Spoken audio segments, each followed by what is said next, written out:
Welcome to Five on the Floor on the Five Reasons Sports Network. Thanks for joining us on your favorite podcast app. We're on Podbean, Spotify, Google Podcasts, Apple Podcasts. We're also on Dash Radio on their Nothing But Net channel every single weeknight at 7 p.m. Also, check out the Five Reasons YouTube channel for all of our latest streams, not just on the Heat, but on the other teams in town. And also, fivereasonsports.com. Make sure you spell that one out. Brady Hawk's got a great piece up there right now about Kyle Lowry and how he will change the fit for everyone else on the team. I have a feeling that's going to be discussed tonight as well. Also, check out the great sponsors of the Five Reasons Sports Network. So many of our sponsors are local, but this you can play around the country. It's prizepicks.com. Go to prizepicks.com. Use the code 5, F-I-V-E. You get your bonus doubled. That's a great deal when you're starting to play. Just deposit $20 and give it a shot. You can play the power play, the flex play, depending on how much you want a chance. And also you can play across sports. So obviously with the NBA not going on right now, you can play MLB, soccer, MMA, or anything else that currently is going on in the world of sports. So check out prizepicks.com. Use the code FIVE. That's how you sign up, and that's how you'll get that bonus. And now, tonight's episode. Five on the floor, ride for my dogs. Where here's the thing, you can check the score. Hustle hard, couple scars, wearing rubber frauds. Just like Butler said, you in trouble, y'all. Kept the floor playing, got it all banned.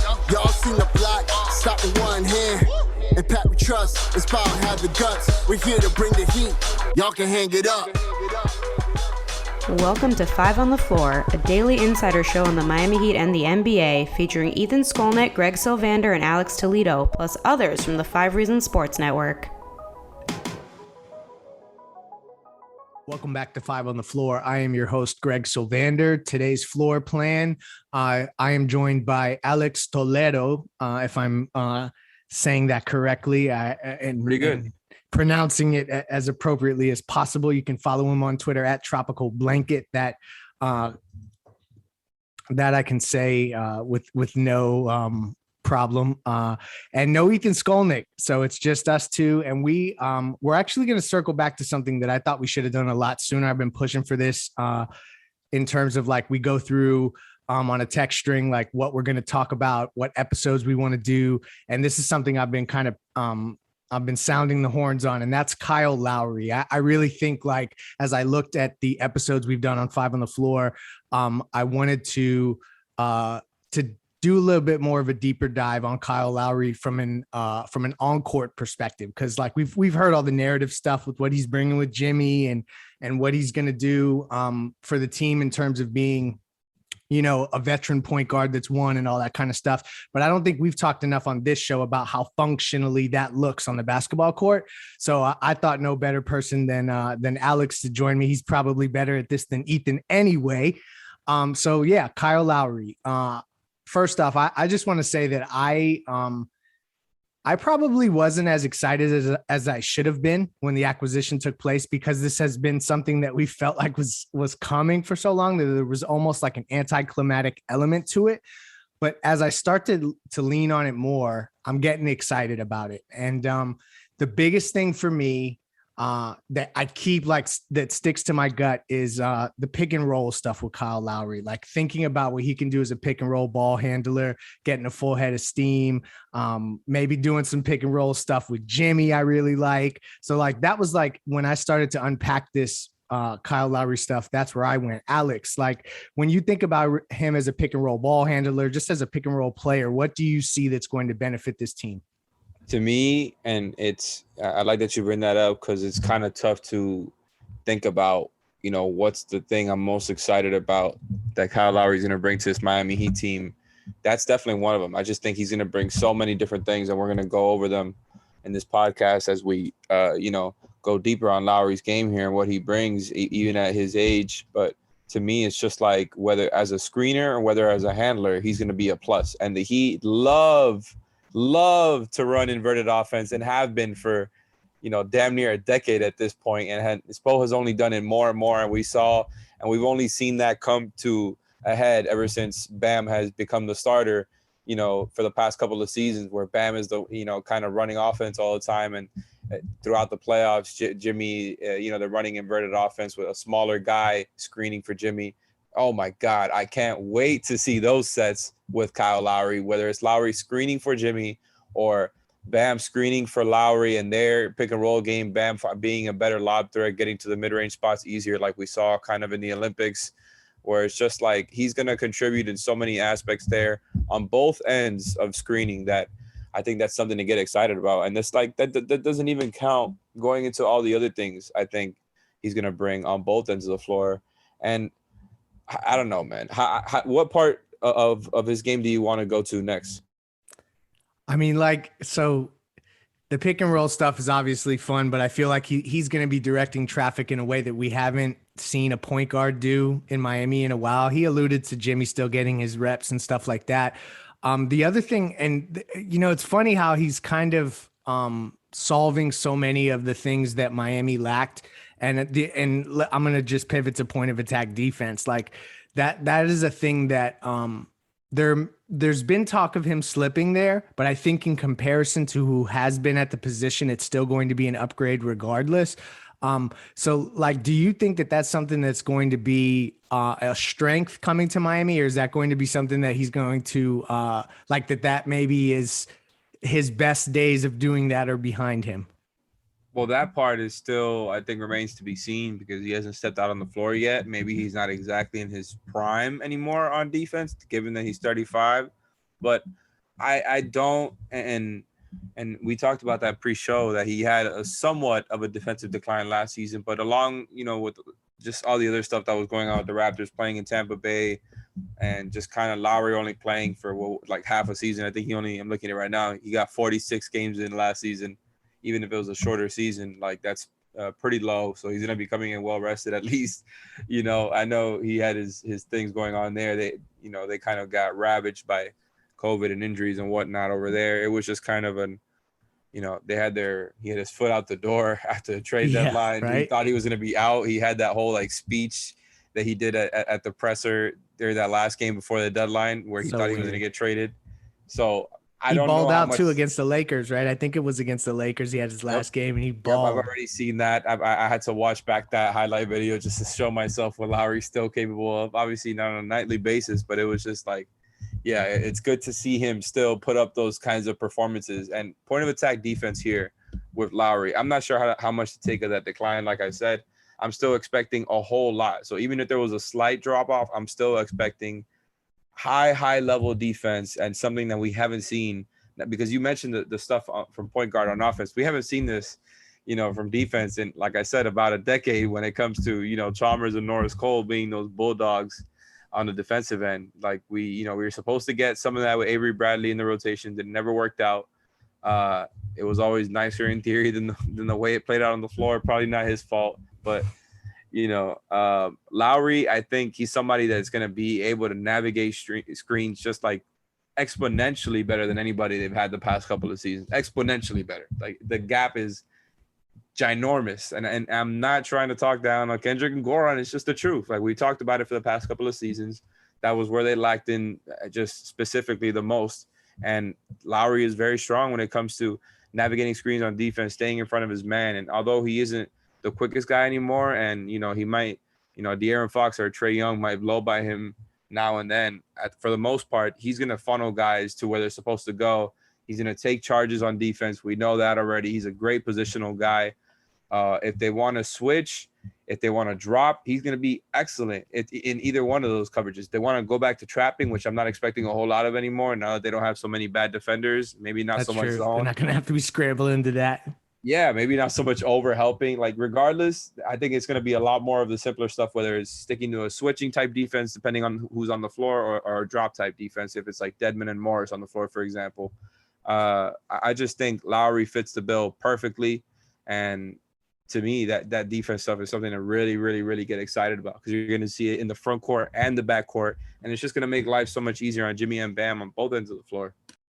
Yeah, you talked about like going back and watching highlights. I've done some of that too. And then like I obviously have to go box score watching a little bit. And just looking back through Kyle Lowry's, last few seasons and just tracking that kind of stuff. I did see like that there's been a couple years here where he's had some really high free throw attempt seasons, like up six attempts a game. And then he comes down to 3.5. I'm interested to see how he's able to get downhill, attack That's something like a secondary playmaker was missing so many times whenever Jimmy would get bottled up. So I'm interested to see how much he can create that way and get to the line.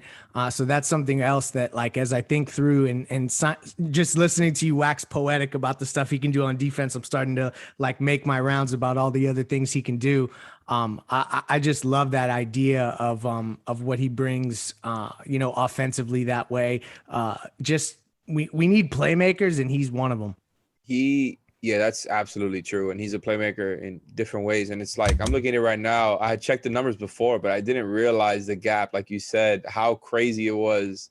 This is why it's hard I'm not sure which one he's closer to. You look at the last couple of seasons, and his free throw attempts last year was at 4.8 per game. And the year before that, 7.8. Like, that's a pretty big difference. Then the couple years before that, 5.1, 4.2, and then 2 years before that, 8.9, 8.2. So it's like literally going back and forth between, look, regardless if you take, you're going to take 5 or 6 if that's the case, right? Like, he could absolutely use every extra free throw, and somebody that is going to be able to sink them at a good rate there. Yeah, and just to clarify, that's per 100 possessions there, so it's pace adjusted. And I think you're onto something there, like watching him in his free throw shooting and just what that can do for the team. Because Jimmy can't be the only one getting to the line consistently. There are a few other elements to Kyle Lowry's game I think we do need to talk about. I also think that it would be negligent of us not to address some of maybe our overarching concerns. So we'll get into some of that directly after the break. We'll get back to our episode in a second, but before we do, I want to tell you about another great sponsor of the 5 Reasons Sports Network. That's our friends over at Therapist Preferred. Therapist Preferred, founded in 2019. We have a lot of people who are following the network who have sampled these, and now they can't live without them, even though they're 100% THC-free and third-party lab verified. Of course, all the products made in the U.S. with cutting-edge technology from organically grown hemp. The most popular products, CBD sports cream, strawberry lemonade gummies, and the green apple gummies. Use the promo code. This promo code is back. Use the promo code 5 Reasons. That's the number 5 Reasons for 25% off your order, plus free shipping on all orders. I can tell you they'll get to you within a week. So you want them, you'll get them. Go to therapistpreferred.com. That's therapistpreferred.com. Use the code 5 Reasons to get your bonus. And now back to the episode. Okay, back on 5 on the Floor. We are discussing Kyle Lowry, and we've kind of waxed poetic. I've used that term quite a bit lately because we've kind of been doing that from a narrative perspective around this team. Ethan may challenge us soon, listener, so just get ready for a hot debate coming about this roster, maybe on the next episode. But for now, we're sticking to the positive side. We are hope trafficking. We are, you know what? It's not really even hope trafficking because it's all real. Kyle Lowry is an absolute upgrade. And we've talked a lot about all the things that he's going to do, whether it be a quarterback of the offense now, a point guard that they haven't had, the point of attack defense. We've kind of discussed a little bit. We talked about him as a secondary creator, pick and roll handler, all that great stuff.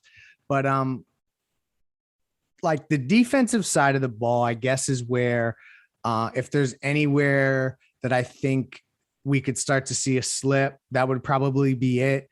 And I'm interested to see how they handle him in that way. Like if there is like any saving him for the playoffs, like the minutes thing, I think will be fascinating with Kyle Lowry and how they manage that part of it. And I just think it's directly tied to defense and how hard he can go on both ends if he's quarterbacking the way we're talking about. Are you concerned with his defense overall, Alex? I mean, I guess you could say that there is some concern that would be the first thing to go once he does start to decline. I think obviously you want that to happen later rather than sooner. It's an obvious thing, but it's just like, I think that will be the one concern when it comes to like the age and people bring that up. I think his shot is so real and so deadly that although he's not Steph Curry level, like he's a deadly shooter. He's obviously a really smart player who's going to be able to collapse defenses. And even though if he's not a rim attacker per se, he does get into the teeth of defenses to kind of create stuff for others or for himself. He has kind of the intermediate stuff whenever it's available to him. So he has so many aspects of his game on offense that I think he's going to contribute in for years. The defense, if he starts to get slower, sooner than later, that can be a problem because that's part of the reason why, you pay him so much is like this guy's going to be a two-way all-star for you. but I just don't.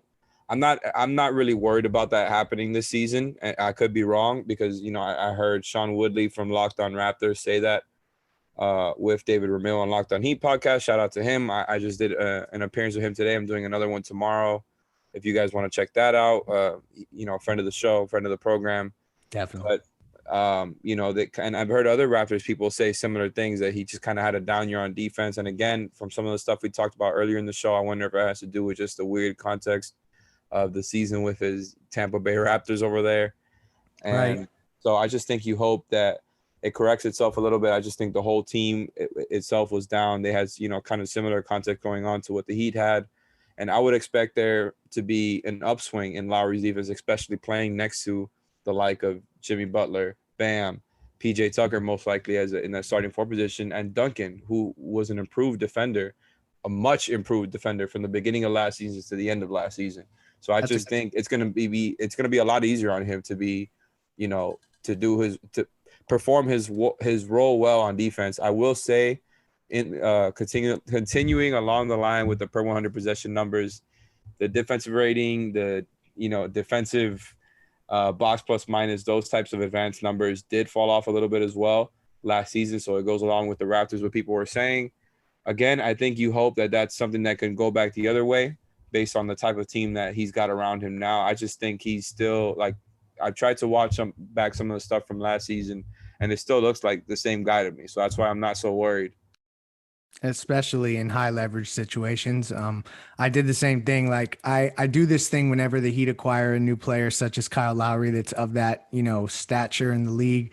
And I start to try to go back and do my homework, because I admittedly don't get to know every player around the league. I don't even try.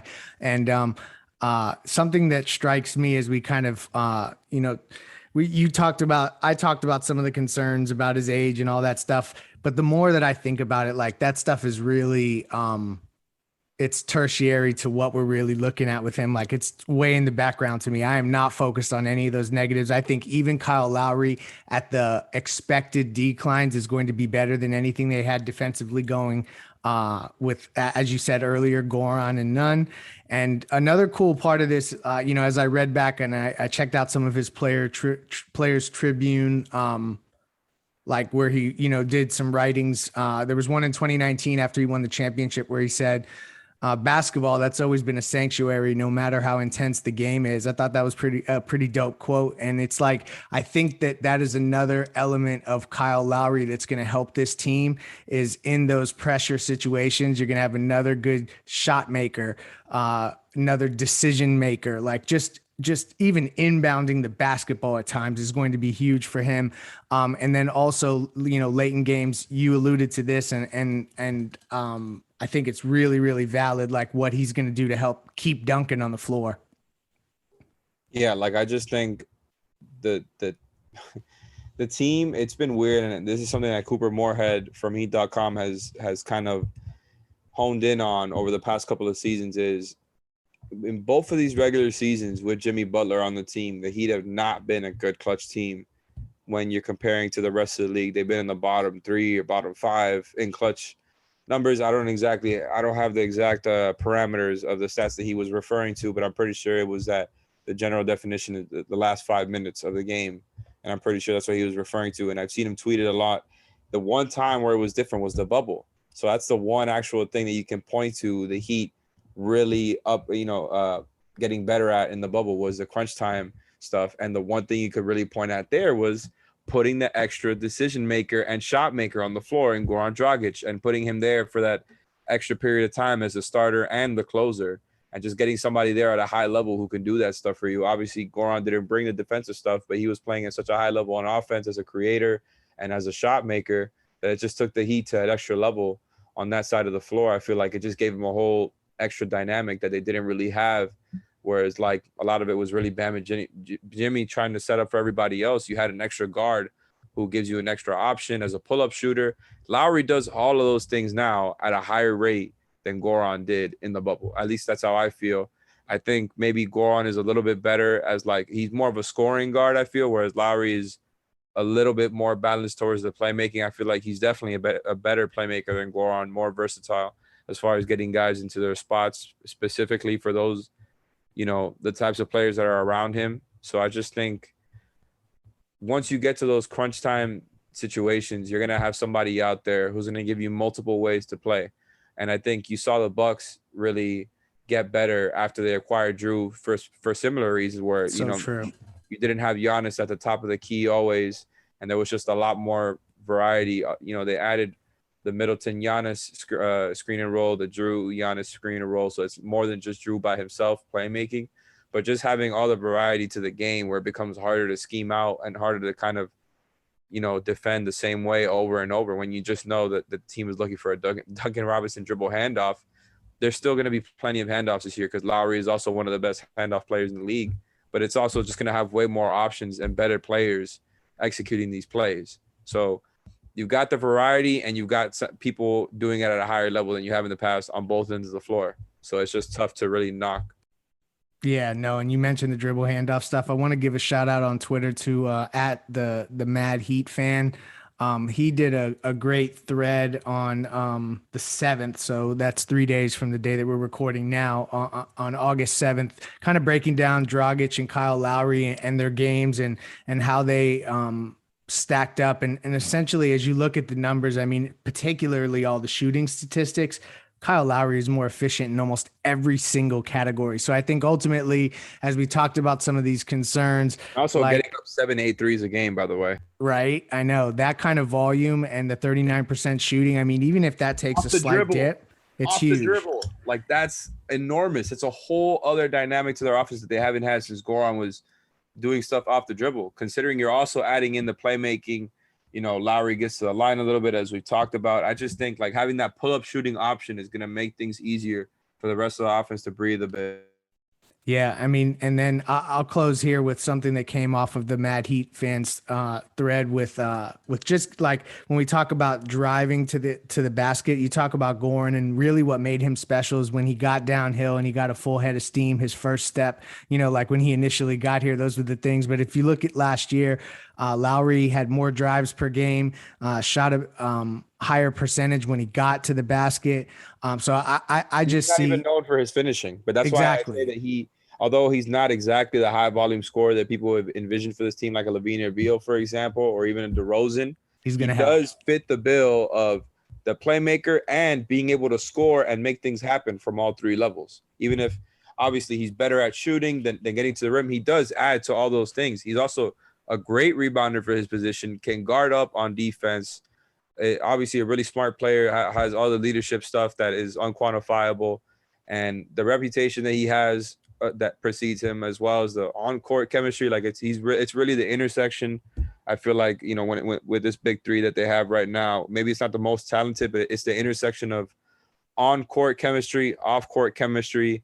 I just think it's a really perfect hand in glove fit with Kyle Lowry. And even though maybe he's not in his prime anymore, it's still going to be a huge addition because they need every single thing that he brings. Definitely. So I think we've talked you into Kyle Lowry. I've talked myself into Kyle Lowry.